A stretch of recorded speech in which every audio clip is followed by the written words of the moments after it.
They said I was just the babysitter. Not a real parent, not real family. I wiped their kids' tears, packed their lunches, stayed through the screaming nights, and yet, I was invisible. Until they crossed a line so brutal, so unforgivable, I had no choice left.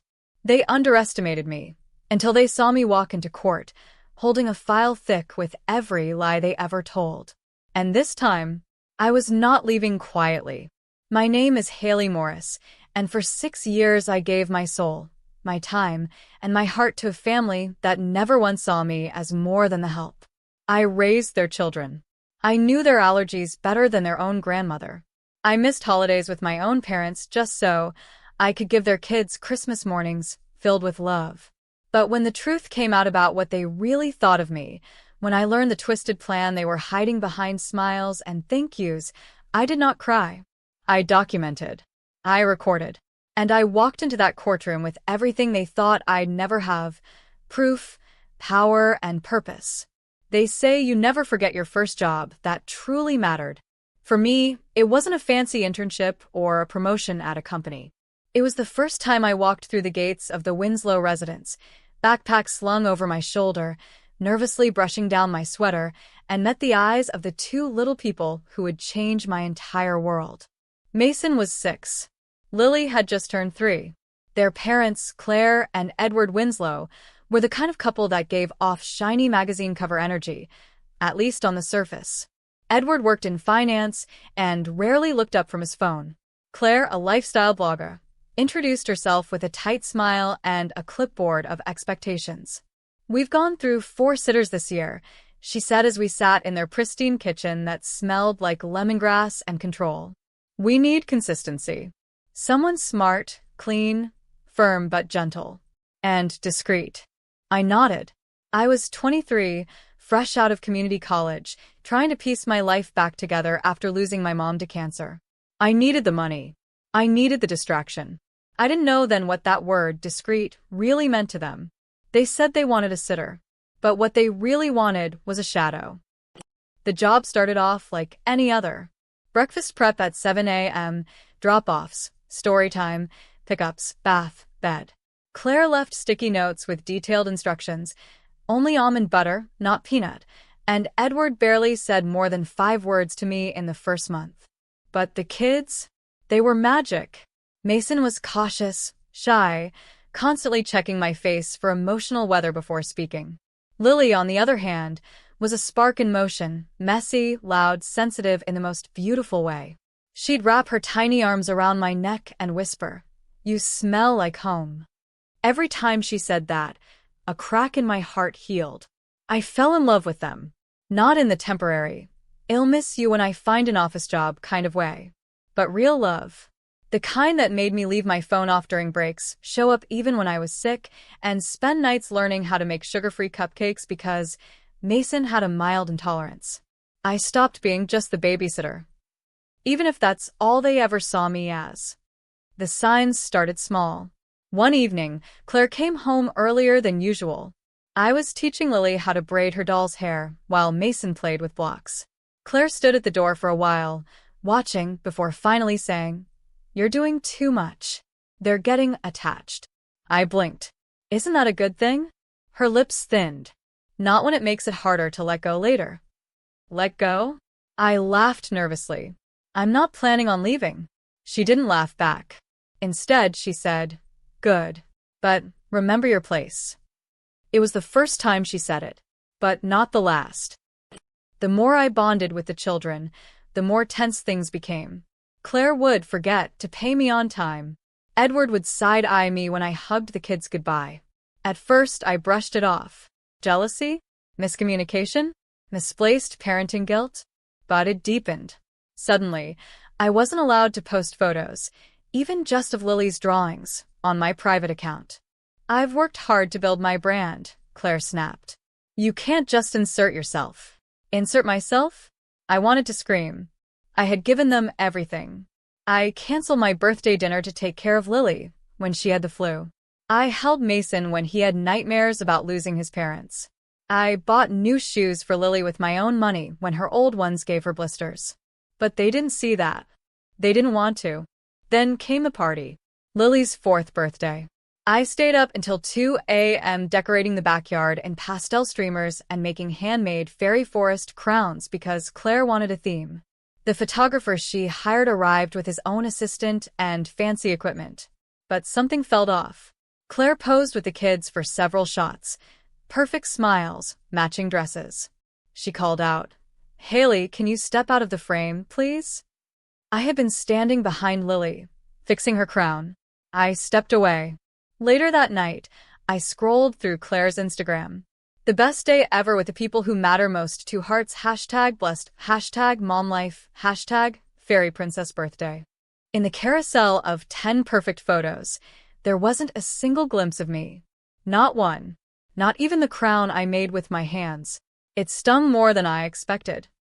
But the breaking point came on a rainy Tuesday afternoon. I had taken the kids to a puppet show at the library. Claire was supposed to pick them up afterward, but never showed. When I called, she sounded annoyed. "Oh, I thought Edward told you I'd be late. Can you just take them back to your place for a bit?" It was the first time she had ever asked that. I paused. Are you sure? "They're with you all the time anyway," she snapped. "What's the difference?" The difference? The difference was that I didn't legally have that right. But I did it. I took them home, fed them dinner, let them nap while we waited. When Claire finally came to get them, 3 hours later, she was cold. No thank you. No apology. Just a snide. Try not to overstep again. The next day, she emailed me. "Effective next month, we'll be reducing your hours. We'll be enrolling the kids in full-time preschool. Thank you for your service." No conversation. No warning. No goodbyes. Like I was disposable. Like I hadn't helped raise her children. Like I wasn't real. I cried for 2 days. Not because of the lost income, but because I missed the kids. Because I loved them. Because they called me haha and told me I was magic. I tried to visit. Claire didn't answer. When I dropped off a small birthday card for Mason a month later, I found it torn in half on my doorstep the next morning. And then, I started to hear rumors. Claire was telling people I had boundary issues. That I was obsessed with the kids. That I was just the babysitter who got too attached. I was furious, but also heartbroken. Because even after all of that, I still loved those kids. And I had no idea how far Claire would go to erase me. Until the day she posted a photo captioned, "Healing from toxic caregiver's broken heart, so proud of how far we've come." With a picture of Lily, wearing the same handmade crown I had crafted, now spray-painted a different color. She wanted to rewrite the past. She wanted to remove me. But what she didn't know was that I had screenshots, messages, receipts, audio clips of conversations I never thought I would need to save. But now I did. Because I wasn't just the babysitter anymore. I was the woman they underestimated. And I was about to become their worst mistake. After I saw the caption on Claire's post, something in me flipped like a switch. I had endured her microaggressions, the passive-aggressive tone, the cold stares when the kids hugged me tighter than her. I had swallowed the words when she reduced me to just the babysitter in front of other moms. But now? Now she was spinning a narrative.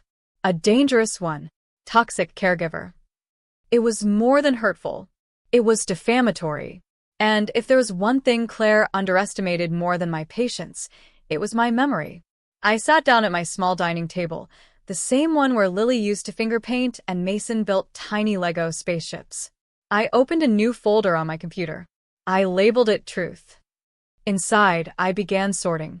Screenshots of text messages where Claire praised me. "You're the only one Lily trusts. You've saved our lives so many times." A recording from a week before the birthday party, where Claire had said, "Honestly, if I didn't have you, I don't know how I'd parent." Emails with schedules she sent me. Photos of the children hugging me. Hand-drawn notes saying, "I love you, haha." A voicemail from Edward where he asked me to cover for him when he missed Lily's school event, then later claimed I was too involved. This was not me lashing out. This was me defending the truth. Claire wasn't just trying to move on. She was trying to rewrite history and paint me as the villain in her version of the story. I reached out to a lawyer. Is it defamation if someone implies you're harmful to children with no evidence? He adjusted his glasses. If you're a caregiver and that accusation affects your ability to work or damages your reputation, then yes, it's serious. I showed him everything. He didn't blink. Haley, he said softly, this isn't just defamation. This could be considered slander. But here's the thing. I didn't want revenge. Not at first. What I wanted was acknowledgement. Closure. A single text from Claire that said, I'm sorry. I went too far. But it never came. Instead, a week later, I found myself blacklisted from a local agency. A friend from a parent group forwarded me a message. Avoid Haley Morris. She's known to manipulate kids to turn against their mothers. I nearly vomited. That's when it clicked.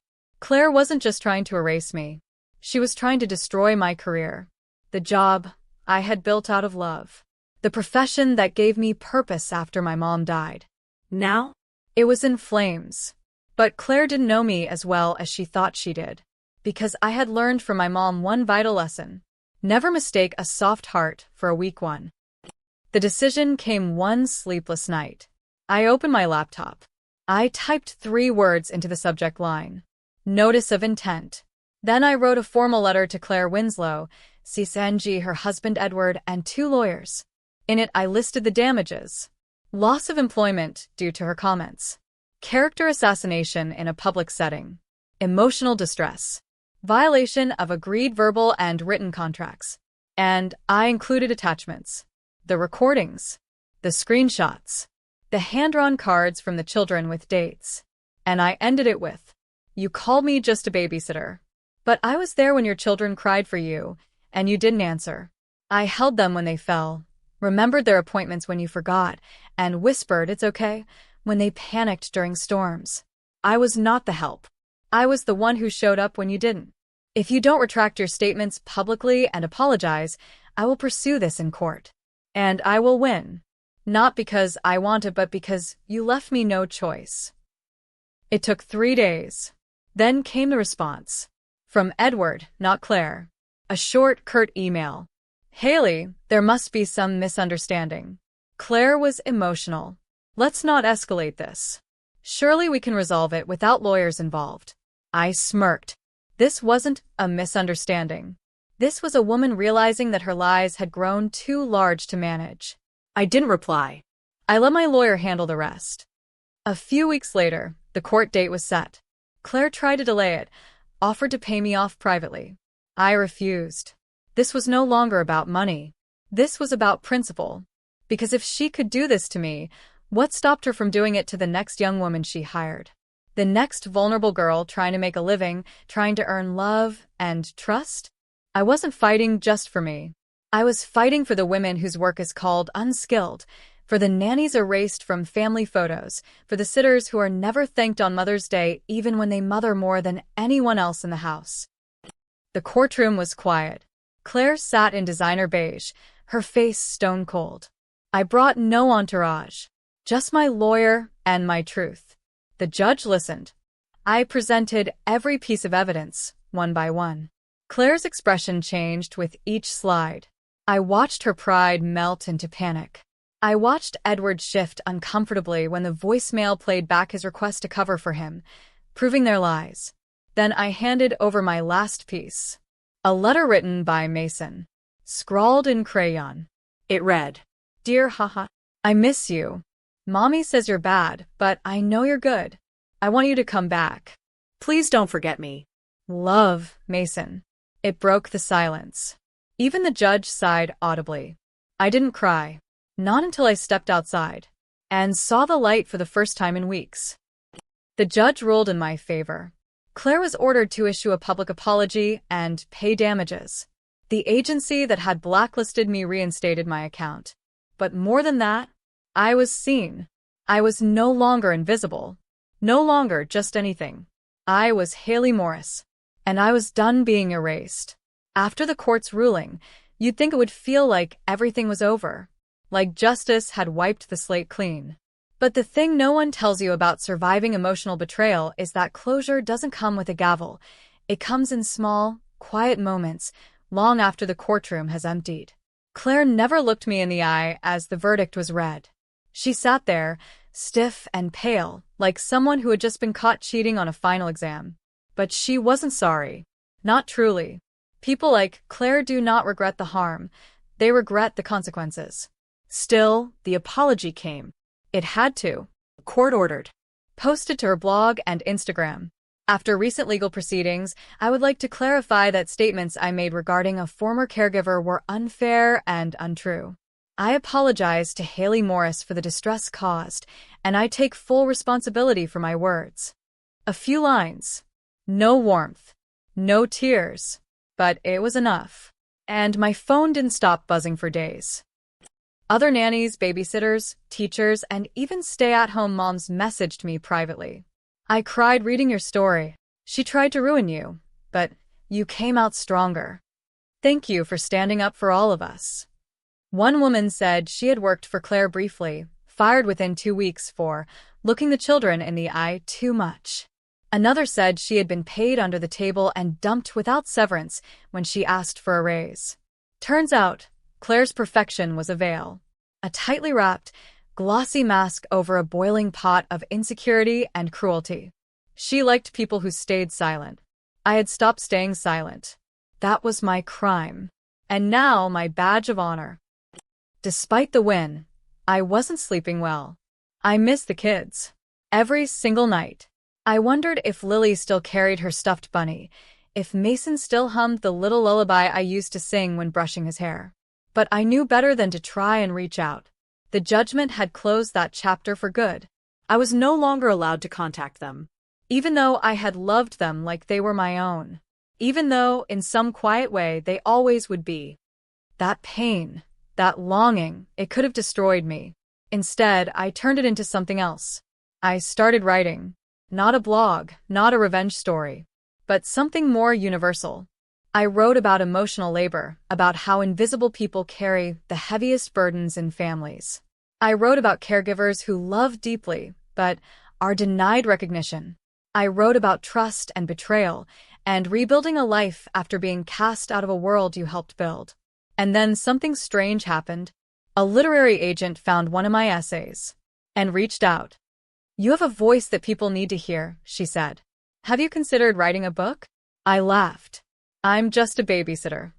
She paused, then said, You were never just anything. And that's when I knew. The insult Claire had thrown at me over and over, the one that echoed through every sleepless night, was going to become my title. My story. My sword. Just the Babysitter. That was the working title. A book about caregiving, motherhood, love, and the fight for dignity. And the first line? They called me just the babysitter until I walked into court and gave them a reason to never forget me. Months passed. I started getting invited to panels, interviews, even podcasts. Suddenly, I was no longer Haley from the suburbs. I was Haley Morris, the advocate for caregivers, the voice of the unseen, the woman who stood up to a wealthy, powerful family and refused to back down. People asked if I would ever take another nanny job. I wasn't sure. But then something unexpected happened. A message. From someone I never imagined I'd hear from again. It was from Edward Winslow. Short. Simple. Mason talks about you every day. Lily too. I just thought you should know. I'm sorry. My hands shook as I read it. It wasn't a request. It wasn't a trap. Just words. Truthful ones for once. And that night I cried. Not because I missed them, but because they remembered. Because even when I was erased by the adults, the children never forgot who held them when they cried. And then came another message. This time from a lawyer. Not mine. Edward's. Apparently, Claire and Edward had separated. She had moved out. He had custody, primary custody, of the kids. And he was asking if I would consider helping again. Not as a nanny. Not as a sitter. But as a family friend. My breath caught in my chest. This wasn't a fairy tale ending. It was complicated, fragile, real. But I said yes. Not because I missed being needed, but because the children needed to know the truth, that love isn't something that disappears when adults grow bitter. That real family is not always tied by blood or law, but by choice and care and presence. I visited the children a few weeks later. Mason had grown taller. Lily had a gap-toothed smile. They ran into my arms without hesitation. "Mommy said you were gone forever," Lily shouted. I hugged her tightly. "Some things," I whispered, "don't stay gone forever." We sat in the living room, piecing together a puzzle I had once gifted them years ago. They remembered every piece. Claire was not mentioned. Not once. And I didn't need her to be, because my name, my love, and my story had outlived her lies. The reunion with Mason and Lily didn't feel like picking up where we left off. It felt like healing something that had been bruised but never broken. That first afternoon back in their presence was like breathing in spring after a long, bitter winter. The sound of their laughter filled Edward's home, and for the first time in a long time, I allowed myself to laugh too. Edward was different. Softer, more involved. He wasn't checking emails or watching the clock. He sat with us. Helped Lily with her juice box. Tied Mason's shoelace. I could tell he had learned something from it all. Maybe not enough to fix what he and Claire broke, but enough to start again as a father trying to do better. He did not bring up Claire much, except to say, "She's with her parents. We have an agreement now. She sees them once a month supervised." I did not press for details. I did not need to. What mattered was what I saw: two children who felt safe again. And a father who, for the first time, was truly present. Later that evening, Mason took my hand and led me to his room. He opened a drawer beside his bed and pulled out a folded piece of paper. It was wrinkled, worn, and I immediately recognized my handwriting from nearly a year ago. It was the goodbye note I had left when I was let go. I had written, "Be brave, little astronauts. You are loved beyond the stars. I will always be with you, cheering from far away." Haha. My throat tightened. "I kept it," Mason said quietly, "even when Mommy said not to." I knelt beside him. "You don't ever have to hide the people you love, Mason. Not ever again." He nodded, eyes wide and serious. "Children remember. That is the truth no parent, no liar, no judge, no blogger can erase. And their memory is not tied to who claims them, but to who shows up." In the weeks that followed, I visited often. Not every day, not even weekly, but often enough. We cooked together. Mason learned how to crack eggs without breaking the yolk. Lily discovered a love for mixing pancake batter. It became our little ritual. "Haha's weekend breakfasts," they called it. I never wore my old work shirt again. I was not their sitter anymore. I was someone more. A constant. An anchor. Edward and I spoke a lot during those visits about the kids, about their future, about the mess Claire had left behind. "She told them you were dangerous," he admitted once. I froze. "She said you wanted to take them away, that you tried to replace her." I swallowed hard. "And you believed her?" He sighed, rubbing his temples. I didn't know what to believe. "Claire, she has a way of making you feel like disagreeing means disloyalty." It took me a long time to separate fear from fact. And now I see the damage that silence caused. That was enough for me. Because healing doesn't require perfect apologies. It requires recognition. And action. Around this time, the book offer turned real. I got a publishing deal. The manuscript was polished and sent to print. The cover was a simple, quiet photo of a child's crayon drawing, a heart with a smiling stick figure beside it. The title? Just the Babysitter. The woman they tried to erase. It launched with moderate fanfare, but something unexpected happened. It went viral. Not because it was scandalous, but because it was honest. It struck a nerve with millions of women and men who had been sidelined, overlooked, and undervalued in their roles as caregivers. The book was raw, emotional, filled with my story and stories like mine. People wept. People raged. People finally felt seen. One day, as I left Edward's home, Mason ran to the door barefoot and shouted, "Wait!" He held something in his hand. A drawing. 4 figures. A man, a boy, a little girl, and a woman with long dark hair. He pointed at each.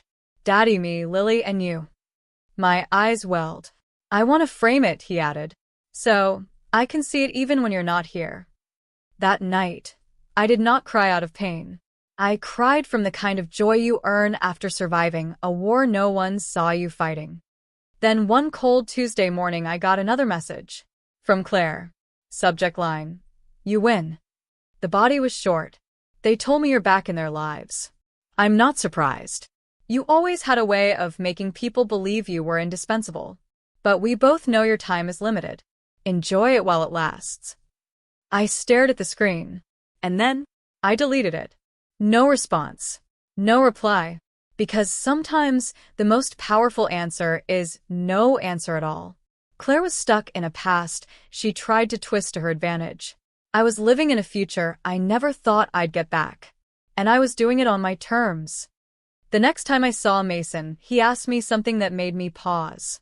Why did Mommy lie about you? I crouched to his level. Sometimes, grown-ups get scared when someone else is better at something they think they should be the best at. He tilted his head. Like, making pancakes? I laughed. Exactly like that. But you never made me scared. You made me brave. I hugged him. You make me brave too, buddy. By spring, the book had been translated into 3 languages. My inbox was flooded with speaking invites. I gave TED-style talks on caregiver dignity. I helped launch an initiative to protect nannies and domestic workers from abuse. And in every story I told, I said their names, Mason and Lily, not as characters, but as living proof that love can survive lies. That sometimes it's the people called just anything, just the help, just the nanny, just the sitter, who show the greatest strength. One day, Lily asked, "Are you famous now?" I smiled. A little. Are you rich? I laughed. Not yet. Then why do people listen to you? I looked at her and said, because I told the truth. And because people like me stopped being quiet. I was not perfect. I had made mistakes. I had clung too tightly, hoped too hard, cried too often. But I had never, not once, stopped showing up. And in the end, that was what mattered. Not Claire's cruelty, not the courtroom drama, but the fact that love stayed, even when I was pushed out, even when I was erased from photos. I had stayed alive in the drawings, in the memory, in their hearts, and now, in the world's pages. Spring bloomed across the city, like a deep breath finally let out.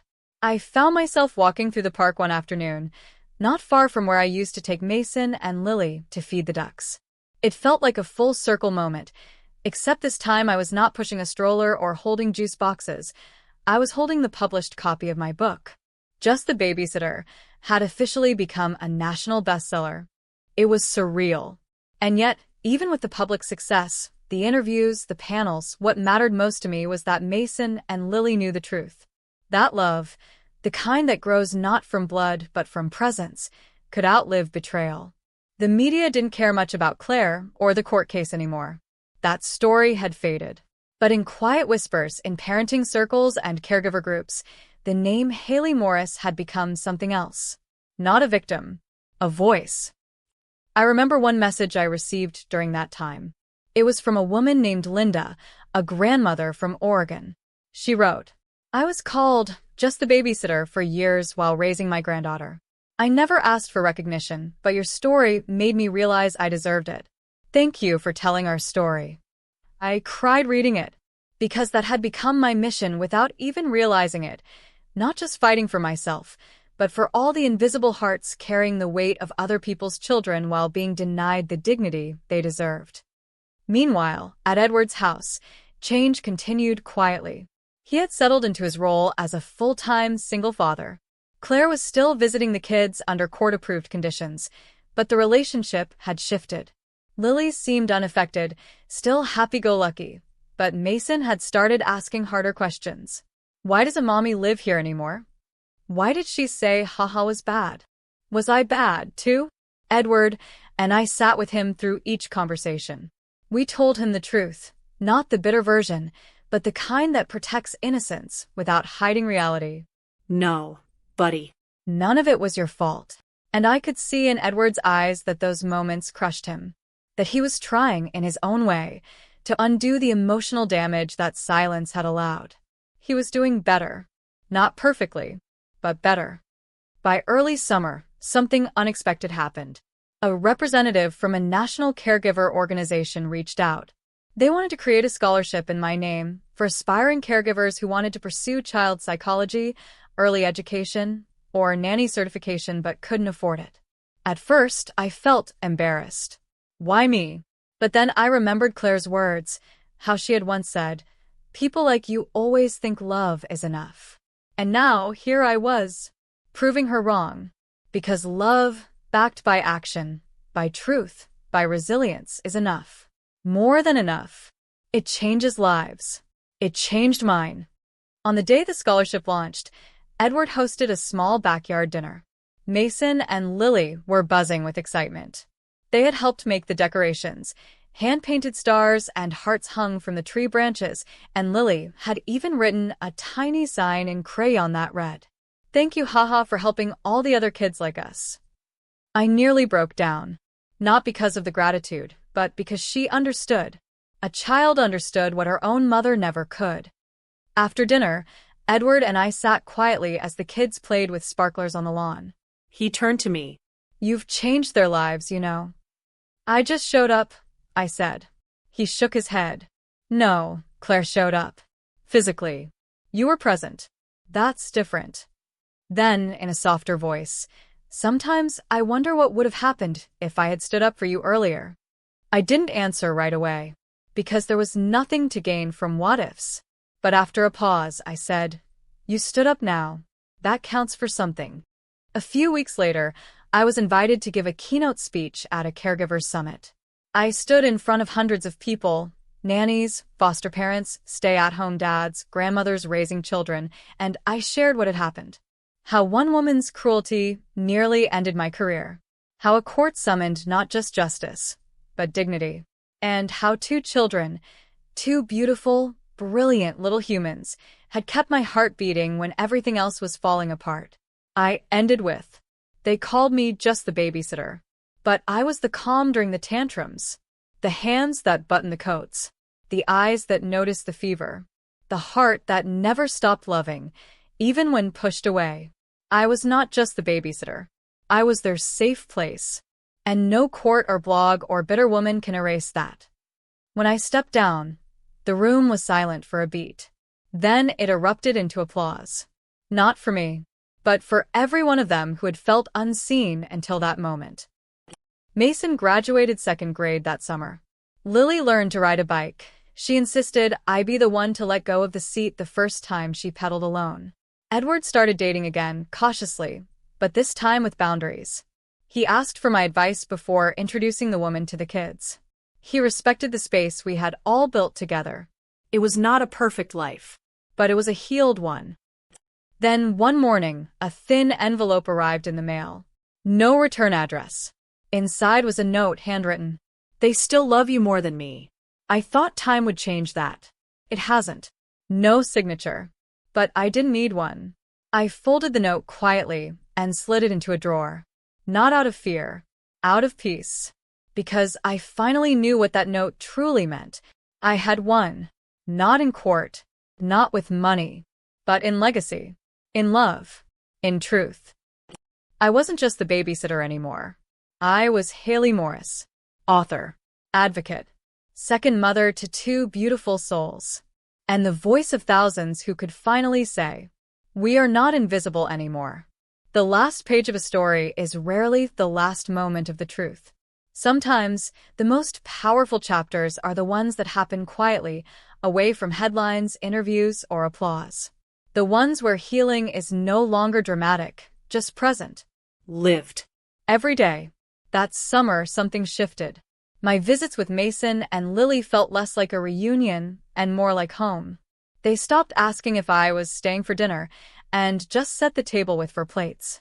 Lily would shout, "I get haha's fork," like it was her lucky charm. Even Edward had stopped trying to define our new bond.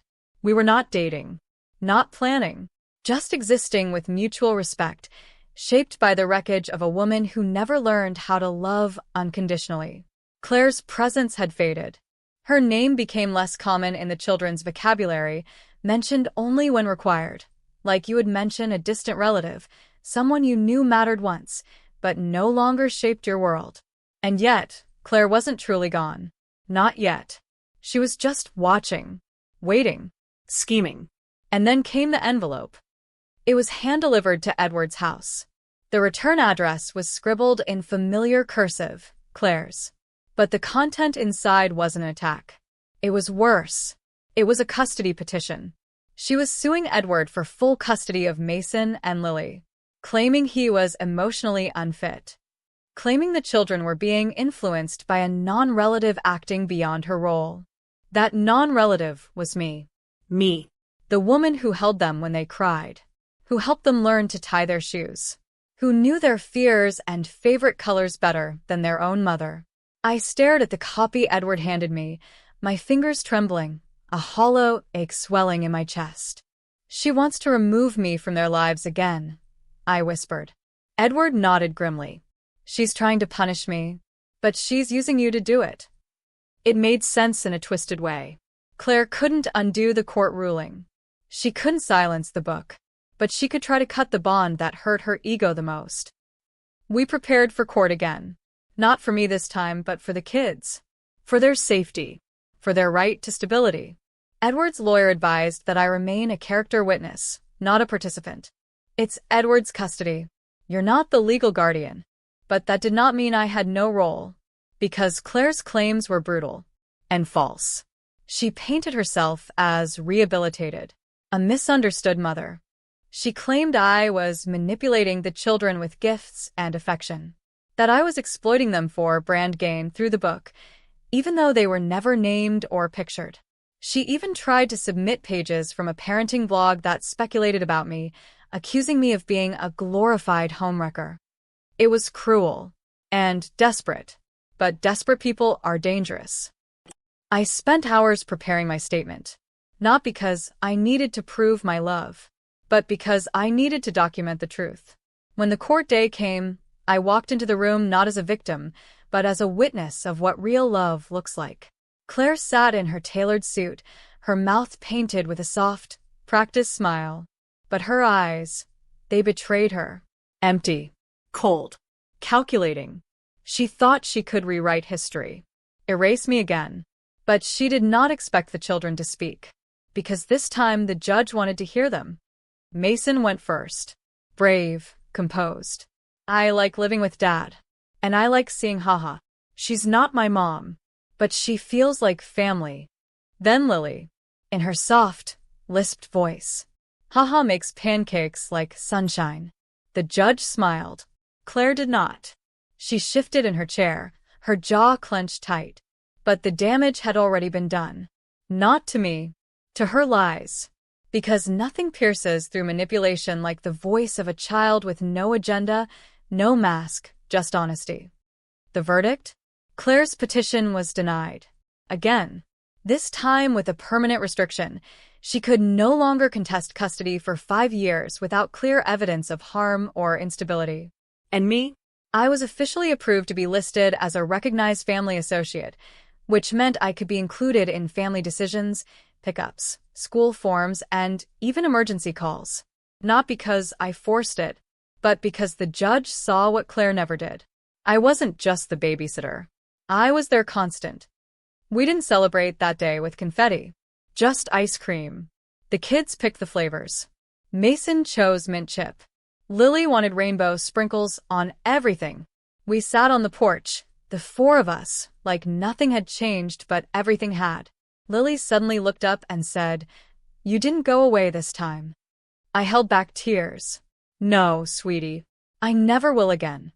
Weeks later, I received a small parcel. No sender listed. Inside was a photo, an old one. It was from my first year with Mason and Lily when they were toddlers, sitting on my lap at a park. Claire had taken that picture. And on the back, in red ink, was a single sentence. Even back then, they looked happier with you. There was no name, no threat, no apology, just acknowledgement. maybe even regret. I burned the photo. Not out of hate. Out of closure. Because I didn't need it anymore. My story, now, wasn't about the war with Claire. It wasn't even about winning. It was about building something stronger than anything she tried to break. Mason joined a science club that fall. Lily started writing stories in a glittery notebook and insisted on showing me every single one. Edward and I remained close but never crossed any blurry lines. The kids had enough confusion. What they needed was clarity and consistency and love. Always love. That year, the scholarship sent 5 young women through childcare certification. They all wrote letters. Every one of them said the same thing in different words. I didn't think anyone cared about us until I read your story. I hung their letters on a corkboard near my desk, next to a new photo of Mason and Lily, smiling with gap-toothed joy. Not because I owned them, but because I loved them. And finally, the world had learned that was enough. By the time fall returned, with its crisp air and gold-tipped trees, everything had softened. Not in a weak way, but like a wound that finally stopped aching every time you moved. Our family dynamic, however unconventional, had settled into something beautifully ordinary. Mason had started 4th grade. Lily was in 2nd. And every week or two, I would pick them up from school, their backpacks bouncing and their voices excited, shouting, haha, from across the playground like I was the best part of their day. And sometimes, I was. Edward and I had fallen into an easy rhythm too. He focused on parenting. I focused on advocacy and writing. The boundaries were clear, but the bond was solid. There was mutual trust. Not romantic, but something just as meaningful. He never took my presence for granted again. And I never asked him for more than honesty. It was peaceful. That was something I never thought I'd associate with the word family, especially after what Claire had done. But now, when I heard laughter in the kitchen, saw messy school projects scattered across the table, or walked into a room where Lily had drawn another haha and me picture, I knew peace was real. Because we built it. Not from blood, but from presence. Not from titles, but from love. I remember one particular night, that autumn. We were decorating pumpkins in the backyard. Mason had carved a rocket ship into his. Lily made hers into a glittery cat. I was painting mine with stars when she asked a question that made my hand freeze. Why did Mommy hate you? Edward, who had just stepped outside with a tray of hot chocolate, paused mid-step. I set my brush down. I had always promised myself I would never lie to them. Not in the way Claire had. So I answered carefully. Because sometimes, when people are scared of losing something they love, they push others away, even if those others were only trying to help. Lily tilted her head. But you weren't trying to take us. No, I said softly. I was just trying to love you. And you still do? She asked. With my whole heart. She nodded as if confirming something for herself, then returned to her glitter, without another word. But I saw Edward's expression. It was the look of someone silently saying, "Thank you for never poisoning them the way she tried to poison you." The book continued to ripple through circles I had never expected. One day, I got a call from a foster care organization. They wanted to adapt part of my story into a children's book, a gentle version, told through the eyes of a little boy whose star friend never left, even when the grown-ups tried to send her away. I cried. Not because of the success, but because Mason would be that boy. Lily would know the truth lived on in ink. And maybe, just maybe, other children would feel less alone because of it. Claire, by then, had all but disappeared. No new petitions. No threats. No letters. Her visits with the children dwindled from monthly to barely seasonal. When she did show up, it was stiff and awkward, forced. The kids were polite but distant. Mason especially had built a quiet wall. He once told me, "I don't think Mommy's bad, just too sad to be kind." That broke me in a different way. Because children should not have to interpret emotional neglect. They should not have to soften their pain into poetry to survive their parents' failures. But Mason had learned to do just that. I hugged him that day and whispered, "You are more grown up than many adults. But you still get to be a kid with me." And he smiled. A new tradition bloomed in the house. Sunday dinners, every week, without fail. Edward cooked. The kids helped. And I brought dessert. It started small. But then, Edward's sister joined. Then his best friend. Eventually, it became a rotation of people who loved the children, not because of obligation, but because they wanted to.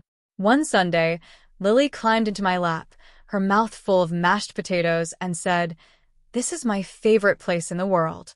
"Why is that?" I asked. "Because it smells like everyone loves me." That's when I knew we had done something right. Later that year, I was asked to do a televised interview about caregiver rights. The anchor asked a question I didn't expect. If you could go back and erase everything Claire did, the lies, the lawsuit, the pain, would you? I paused, then said, no. Because without that fire, I never would have known what I was capable of surviving. Without that betrayal, I never would have met the hundreds of other women who now call me a friend, a sister, a mentor. Without Claire's cruelty, I never would have learned that the truest family is not always made by marriage or birth, but by choice. I wasn't a mother, but I was mothering. And I didn't need a title to claim what we had built. Because love does not need legal recognition to be real. It just needs to stay. To show up on birthdays and sick days and school nights and snow days. And I had shown up, even when it broke me, especially when it healed me. Mason once gave me a Christmas card that read, "Dear Haha, you're not my mom, but you're the reason I know how to be brave." That's even better. I keep that card in my wallet, next to a photo of Lily holding up her first storybook, proudly titled The Girl Who Never Gave Up. She had dedicated it to my family, Daddy, Mason, and Haha. That was our life now. Not picture perfect, but heart perfect, built from scraps of pain, stitched together with grace. One night, Edward and I were cleaning up after dinner. The kids were in their rooms, Mason reading, Lily already asleep. He looked at me and said, "You know, you changed the definition of home for all of us." I smiled. It wasn't just me. "No," he said. "But you reminded us what it could be." So we kept building. One pancake at a time. One bedtime story. One drawing. One quiet, ordinary miracle at a time. And for the first time in a long, long while, I could say, I was not just anything. I was exactly who I needed to be. And I was finally, undeniably, home. Winter returned like a memory. Quiet, unassuming, but heavy with meaning. Snow blanketed the rooftops, and the street outside Edward's home sparkled under the weightless hush that only December brings. Mason and Lily had already made a snow fort that morning. They begged me to help decorate it with candy canes and Christmas lights. I stood outside that afternoon, holding a mug of cocoa, watching them laugh, and it hit me. This was not where I started, but it was where I belonged. And I had built it. With intention, with patience, with love that had been tested and scorched but never destroyed. They had tried to define me by what I was not, but I had redefined myself by what I chose to be. It had been nearly a year since the last custody hearing. Claire had moved to another state, trying to rebuild whatever fractured version of herself she still clung to. She sent the occasional gift or card to the children, but they were often met with polite silence or quiet confusion. "Do I have to say thank you?" Mason once asked about a glittery postcard with no message inside except a sign name. "No, sweetheart." Gratitude is an ode. It's earned. He nodded And quietly tucked it into the bottom of a drawer. We didn't speak of her often anymore. Not because we hated her. Because the pain had dulled into a bruise, no longer sore, just there. A part of the past, not the present. But healing doesn't mean forgetting. It means choosing peace over poison. And I had chosen peace.